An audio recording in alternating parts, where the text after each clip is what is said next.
10 മണിയായില്ലോ പഠിച്ചാൽ ഒറ്റയ്ക്ക് കിടന്ന് കഷ്ടപ്പെടുന്ന അടുക്കളയിൽ കിടന്നിട്ട് ഇപ്പം എന്തെങ്കിലും വന്നിത്തിരി സഹായിച്ചു കൊടുക്കാനുണ്ടോ? വേണ്ട. ആ ഉള്ളിയും പച്ചമുളകും തക്കാളിയൊക്കെ ഒന്ന് അരിഞ്ഞ് തന്നാൽ കറിക്ക് ആ മുട്ട എടുത്ത് അടുപ്പത്ത് വെക്കുക, എന്തെങ്കിലും ഒന്ന് ഇത്തിരി ചെയ്തു തന്നു. ഈ സമയം വരെയും കടന്നുറങ്ങാൻ എങ്ങനെ തന്നെ പറ്റണാവും. അല്ല, രാവിലെ എന്തോ ഒറ്റയ്ക്ക് എന്നെ വർത്താനം പറഞ്ഞോണ്ടിരിക്കുന്നത്? ഒരു ഗ്ലാസ് ചായ എടുത്തേ. അതെ, എനിക്ക് കയ്യും കാലും നൂറണമൊന്നുമില്ല, ആകെ 2 കയ്യും കാലും തന്നെ ഉള്ളൂ. ഇപ്പോൾ ചായ ഇട്ട് വെച്ചിട്ടുണ്ട്, അതെടുത്തൊന്ന് കുടിച്ചേ. സമയം 10 മണിയായി കഴിഞ്ഞ്. ഇതിപ്പോഴാണ് ഇപ്പോൾ ചായയുടെ കടിയാണ്, ഇനി കറി വെക്കണം. എന്തെല്ലാം കാര്യങ്ങൾ കിടക്കണമെന്ന് അറിയോ? എന്ത് പറ്റി? ഇന്ന് രാവിലെ തന്നെ ഭയങ്കര ചൂടിലാണല്ലോ. ഞാൻ നിങ്ങളോട് ദേഷ്യപ്പെട്ടതല്ല, എൻ്റെ വിഷമം ഞാൻ ആരോടെ പറയുക. സുബൈക്ക് 5 മണിക്ക് 5 സുബൈ നിസ്കാരം കഴിഞ്ഞ് മുറ്റ അടിച്ച് പാത്രം കഴുകിയിടൊക്കെ അടിക്കലും തുടയ്ക്കലും എല്ലാം കഴിഞ്ഞതേ ചായ ഉണ്ടാക്കി കടി ഉണ്ടാക്കി സമയം 10 മണിയായി കഴിഞ്ഞു. ഇനിയും ആ പെൺകുട്ടി എണിച്ചിട്ടില്ല. ഞാൻ എന്താ ചെയ്യാനാ? അതെ, നീയാണ് അവർക്ക് വിളവ് വെച്ചു കൊടുക്കുന്നത്. ഫസ്റ്റ് തൊട്ട് തന്നെ നീ ഇങ്ങനെ പറഞ്ഞിട്ടുണ്ടെങ്കിൽ ഇതിങ്ങനെ ആവുമോ? 10 മണി വരെ 12 മണി വരെ കിടന്നുറങ്ങാൻ ഏതെങ്കിലും കുടുംബത്തിൽ ഇങ്ങനെ നടക്കുമോ?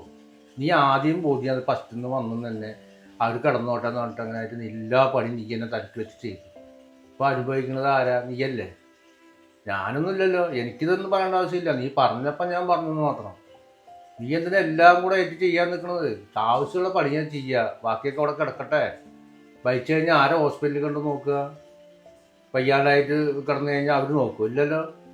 നീ അങ്ങനെ ഓടി ഇങ്ങോട്ട് സുബൈ കാണിച്ച് ഇത്ര പടി ആവശ്യപ്പടി ഈ പടി ഒക്കെ പറയണ്ടല്ലോ. അതൊക്കെ അവരോട് എനിക്ക് പറയാൻ പറ്റില്ലേ? എന്നോട് ഞാൻ ചോദിച്ചാൽ എന്നോട് ചൂടായി വർത്താനം പറയാൻ എനിക്ക് പറയാൻ മാത്രമേ ആവുള്ളൂ. അവന് 10-12 മണി വരെ കിടന്നുറങ്ങാൻ പറ്റിയ ഇത് ഏത് കുടുംബത്തിൽ നടക്കൂ? നിങ്ങളെന്താ ഞാൻ പറഞ്ഞു കൊടുക്കണില്ല എന്നാ? ഞാനൊരു എല്ലാ കാര്യവും പറഞ്ഞു കൊടുത്തിട്ടുണ്ട്.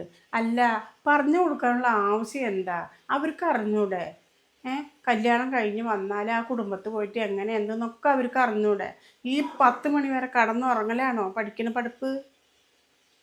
ഒരു കുടുംബത്തിൽ വന്നാൽ എന്തെല്ലാം കാര്യങ്ങൾ ഉമ്മ ഒറ്റയ്ക്ക് അടുക്കളയിൽ കിടന്ന് കഷ്ടപ്പെടണം.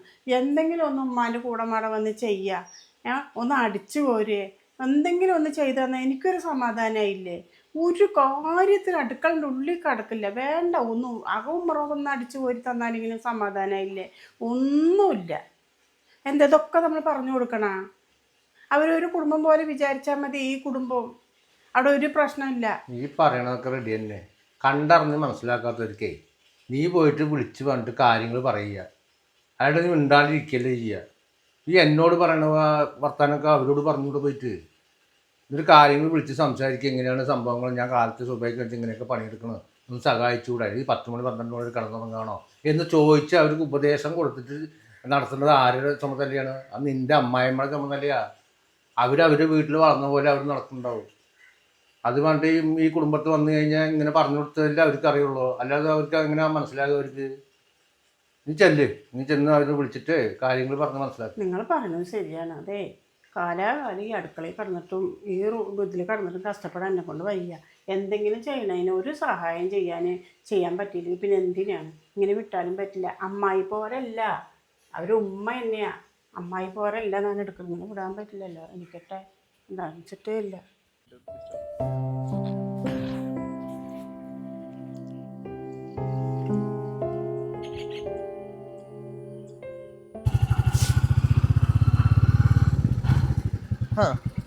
നീ എന്താ ഇവിടെ ഇരിക്കണേ മീറ? ഇതാര്? ഷെഫീഖാ. ഞാനൊന്നുമില്ലാതെ ഞാൻ വീട്ടിലിങ്ങനെ ഇരിക്കായിരുന്നു.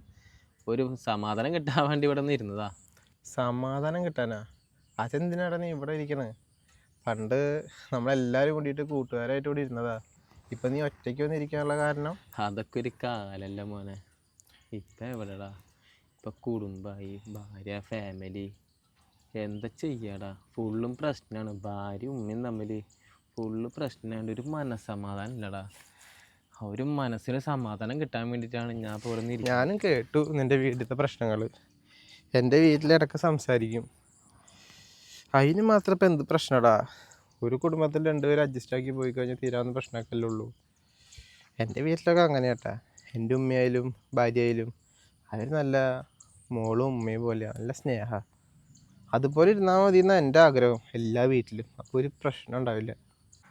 എല്ലാവർക്കും ഒരുപോലെ സന്തോഷം ഉണ്ടാവണമെന്നുണ്ടാ? നമ്മുടെ ലൈഫ് ഇങ്ങനെയാടാ. എല്ലാം റെഡി ആവുമെന്ന് വിചാരിച്ച് റെഡി ആവണ്ടേ? എന്തായാലും നീ എന്തായാലും ഭാഗ്യവാനാ. നിനക്ക് പിന്നെ അങ്ങനത്തെ നല്ലൊരു ലൈഫ് കിട്ടി. എൻ്റെ ലൈഫാടാ ആകെ ഇതായിപ്പോയത്. ഒക്കെ ശരിയാവൂടാ, നീ അതിനെക്കുറിച്ച് വിഷമിക്കുന്നു വേണ്ട. എല്ലാ വീട്ടിലുണ്ട്. ചിലരത് പുറത്ത് പറയണു, ചിലരിത് പുറത്ത് പറയാണ്ട് മനസ്സിലായിരിക്കണു. അത്ര തന്നെ. നീ കാര്യമൊക്കെ ഒന്നുണ്ട, അതൊക്കെ ഒരു ദിവസം ശരിയാവും. ശരിയാവും ശരിയാവും ശരിയാവും പറഞ്ഞിട്ട് കാലം കുറേ.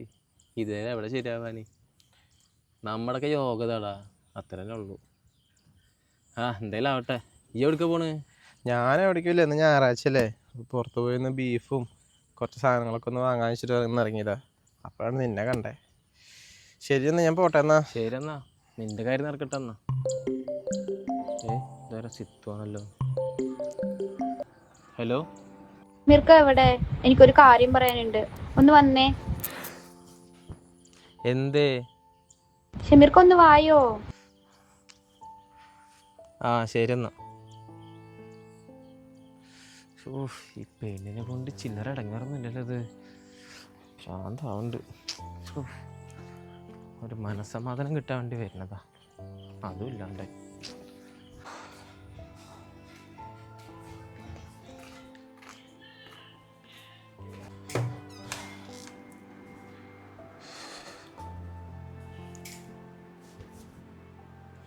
ആ എന്താ സിത്ത് പ്രശ്നം? എന്താണ് നീ വിളിച്ചിട്ട് വരാൻ പറഞ്ഞത്? എന്താ കണ്ണൊക്കെ അലിങ്ങുണ്ട്? എന്താണ് കാര്യം പറയ നീ? അതൊന്നുമില്ല ഷമീർക്ക, ഞാൻ റൂമിൽ വെറുതെ ഇരിക്കുന്ന സമയത്ത് ഉമ്മ ഓരോന്നൊന്ന് പറഞ്ഞ് എന്നെ ചീത്ത പറയാണ്. ഷമീർക്ക, നമുക്ക് ഈ വീട്ടിൽ നിൽക്കണ്ട, നമുക്ക് പോവാ. എവിടേക്ക് പോണില്ല. ഉമ്മാക്ക് അല്ലെങ്കിലേ നിന്നിപ്പോ കുറച്ച് കുത്തി ഇതാക്കിയാൽ കുറച്ച് കൂടുന്നുണ്ട്. ഞാൻ ഉമ്മാക്ക് ശരിയാക്കി കൊടുക്കുന്നുണ്ട്. ഞാൻ ഒന്നും അറിയുന്നില്ല എന്ന് വിചാരം. ഒക്കെ ഞാൻ അറിയുന്നുണ്ട്. ക്ഷമിക്കുന്നതിനൊക്കെ ഒരു പരിധി ഇല്ല എനിക്ക്. ഞാൻ ഉമ്മാക്ക് എന്താ വേണ്ട ഇപ്പൊ ഞാൻ കൊടുക്കാം. നിൽക്കാൻ്റെ ഉമ്മ എന്തിനാ എൻ്റെ അടുത്ത് ദേഷ്യപ്പെടുന്നത്? അതെന്താ ആവശ്യം? ആ അതന്നെ, ആവശ്യമുണ്ട് ആവശ്യമില്ലേന്നേ ഞാൻ ഉമ്മാക്ക് ഇപ്പൊ ഞാൻ റെഡി ആക്കി കൊടുക്കാം. ഉമ്മാ എന്താ മോനെ? അല്ലമ്മ, എന്തുമ്മാടെ ഉദ്ദേശം? ഉമ്മ സിത്തുവിന് എന്തൊക്കെയാ പറഞ്ഞിട്ടുണ്ടാക്കണത്? അവള് നോക്കി കരഞ്ഞോണ്ടിരിക്കണ നോക്കിയേ. സത്യത്തിൽ ഉമ്മാടെ പ്രശ്നം എന്താ? എന്താ മോനെ? ഞാനൊന്നും പറഞ്ഞില്ലല്ലോ ചിത്തൂനെ. ഉമ്മൊന്നും പറഞ്ഞില്ല. ഉമ്മൊന്നും പറയണ്ടാണോ ഇപ്പൊ എനിക്ക് അവൾ വിളിച്ചിങ്ങാണ്ട് കരഞ്ഞങ്ങാണ്ട് സംസാരിച്ചിരുന്നു. ഉമ്മ പറഞ്ഞില്ലെങ്കിൽ അതിശയമുള്ളൂ. ഉമ്മാടെ സ്വഭാവം എനിക്ക് നന്നായിട്ട് അറിയണതല്ലേ. ഞാൻ എന്ത് പറഞ്ഞെന്നാ നീ പറയണേ? മോൻ എന്തിനാ കിടക്കണത് ചൂടാകണേ? ഞാൻ എന്ത് പറഞ്ഞെന്നാ? ഉമ്മ 5 മണിക്ക് എണിച്ചിട്ട് സുബൈ നിസ്കാരം കഴിഞ്ഞ് മുറ്റടിച്ച് പാത്രം കഴുകി അടിച്ചു പോയി തുടച്ച് കാലത്തടിച്ച് ചായ ഉണ്ടാക്കി കടി ഉണ്ടാക്കി ചോറ് വെച്ച് കൂട്ടാൻ വെച്ച് ഇക്കണ്ട പണികൾ ഉമ്മ ഒറ്റക്കല്ലേ മോനെ അടുക്കളയിൽ കിടന്ന് പൊരിയണ്. അപ്പോൾ ഒന്ന് ഇത്തിരി നേരത്തെ എണിച്ചൂടെ? ഉമ്മാക്ക് എന്തെങ്കിലും ഒന്ന് ഒരു ഹെൽപ്പ് ചെയ്തൂടെ എന്ന് പറഞ്ഞ് ഒന്ന് എണിക്ക്, സമയം 10 മണിയായില്ലേ എന്ന് പറഞ്ഞു. അതാണ് ഇപ്പം നിന്നെ വിളിച്ച് സങ്കടം പറഞ്ഞിരിക്കണം. ഞാൻ എന്ത് പറഞ്ഞ് ഒന്ന് ചോദിക്കും. ഉമ്മാനെ കുറിച്ച് എനിക്ക് അറിഞ്ഞോടെ? കല്യാണം കഴിഞ്ഞിട്ട് ഇത്ര വർഷമായില്ലേ? എപ്പോൾ തൊട്ട് ഞാൻ കാണാൻ തുടങ്ങിയതാ? നിങ്ങൾക്കൊക്കെ ഞാൻ വേറെ വീടെടുത്ത് പോയി നിങ്ങൾക്ക് സമാധാനാവില്ലേ? നിങ്ങൾക്ക് അതാ താല്പര്യം, ഞാൻ അത് ചെയ്യാം. അവളെയും കൂടി ഞാൻ വാടക വീട് വേറെ പൊക്കോണ്ട് ഞാൻ പ്രശ്നം കഴിഞ്ഞില്ല നിങ്ങൾക്ക്. അതെ ഇങ്ങനെയൊക്കെ ആണെന്നുണ്ടെങ്കിലേ ഞാൻ അങ്ങോട്ട് പോവാൻ തന്നെ തീരുമാനം. അതെ ഞാൻ ഒരു കാര്യം ചോദിച്ചോട്ടെ, അവളിപ്പോൾ കിടന്ന് ഉമ്മാക്ക് എന്താ പ്രശ്നം? അതെ ഇതിപ്പോൾ നീ പറഞ്ഞില്ലേ ഉമ്മ ഞാനിവിടുന്ന് പോവുകയാണ് ഇനി നിൽക്കില്ല എന്ന് പറഞ്ഞില്ലേ, അത് പറയിപ്പിക്കാനാണ് നിൻ്റെ പെണ്ണ് അങ്ങനെ കാണിച്ചിട്ട് ഇരിക്കുന്നത്. ഷമീറേ നീ പൊക്കോ. ഒരു കല്യാണം കഴിഞ്ഞ് വന്നാൽ ഒരു മാറ്റാൻ കുടുംബത്തെ എങ്ങനെ നിൽക്കണം എങ്ങനെയാണെന്ന് നിൻ്റെ പെണ്ണിനെല്ലാം അറിയാം. അവൾക്ക് ഇവിടുന്ന് നിന്നെയും കൊണ്ട് പോകണം. നിന്നെയും കൊണ്ട് പോയി വേറെ ഇരിക്കണം. അതാണ് ഇപ്പം ഇവിടെ ആരുള്ളത്? ഒരു ഉപ്പയും ഉമ്മയും അല്ലേ? അവരെന്താക്കിയിട്ടല്ലേ നീ വേറെ നിൻ്റെ പെണ്ണിനെയും കൊണ്ട് പോകണം പറഞ്ഞ്? മോനെ പോയി സുഖമായിട്ടിരിക്കുക. 10 മണി 11 മണി വരെ ഉറങ്ങി എണിച്ചിട്ട് വന്നിട്ട് പല്ലേച്ച് മോൻ കഴിയുമ്പോൾ എനിക്ക് മേശപ്പുറത്ത് സാധനം കിട്ടില്ലേ? പോയിട്ട് വേറെ ഇരിക്കുമ്പോൾ ആരാ ഈ മേശപ്പുറത്ത് സാധനം കൊണ്ട് വയ്ക്കണം ഞാനൊന്ന് കാണട്ടെ. പിന്നെ അതുമല്ല ഹോട്ടലിൽ നിന്ന് വരുത്തിച്ചിട്ട് കഴിക്കും. അല്ലാണ്ട് നിൻ്റെ പെണ്ണ് വെച്ചേരും നീ വിചാരിച്ചിട്ട് മാത്രം നീ പോവാൻ നിൽക്കാതെ കേട്ടോ. പൊയ്ക്കോ, എനിക്കൊരു കുഴപ്പമില്ല മോനെ. നമുക്ക് അള്ള ഉണ്ടാവും. അള്ള ഞങ്ങളെ ജനിപ്പിച്ചിട്ടുണ്ടെങ്കിൽ നമുക്ക് അള്ള ഒരു വഴി കാണിക്കും കേട്ടാ. നിങ്ങൾക്ക് വലിയ കാര്യമാണ് മോനെ. നീ നിൻ്റെ പെണ്ണിനെ കൊണ്ട് പോയി എന്ന് വന്ന് മോനെ നിൻ്റെ പെണ്ണ്. ഉമ്മാടത്തൊന്നും സംസാരിച്ചിട്ട് കാര്യമില്ല. ഇതേ എന്താ ചെയ്യേണ്ടതെന്ന് എനിക്ക് നന്നായിട്ട് അറിയാം. സിത്തു എവിടെ നീ? ഞാൻ ഡ്രസ്സൊക്കെ മാറിയേ, ഇപ്പം തന്നെ കൂടെ ഇറങ്ങണോ? പോയിട്ട് വേറെ ഇരിക്കുക. അതൊരു പൂതിയല്ലേ, പോയിട്ട് വേറെ ഇരിക്കും. വേറെ ഇരുന്നിട്ട് മക്കളെ നിങ്ങൾ നന്നായി വരണം. ഈ 10 മണി 11 മണി വരെ കിടന്നുറങ്ങണതിന് നമ്മളെന്തോ നേരത്തെ ഒന്ന് എണിച്ചിട്ട് ഉമ്മാക്കൊന്ന് ഹെൽപ്പ് ചെയ്താന്ന് പറഞ്ഞപ്പോൾ അവനെ വരുത്തിച്ചിട്ട് 1ന് 4 എണ്ണം പറഞ്ഞു കൊടുത്തിട്ട് ഇപ്പം എൻ്റെ മോനെയും കൊണ്ട് അവൾക്ക് പോകണം. പൊക്കോ നാളെ നിങ്ങളും ഇതുപോലെ ഒരു ഉമ്മയും ഇപ്പയും ആകുമ്പോൾ നിങ്ങളെ മക്കൾ നിങ്ങളോട് ഇങ്ങനെ ചെയ്യാണ്ടിരിക്കട്ടെ. ആകെ ഒരെണ്ണം തന്നെ ഉള്ളൂ, അതിനെയല്ലേ നീ കൊണ്ടുപോണ്. കൊണ്ടുവെക്കോ.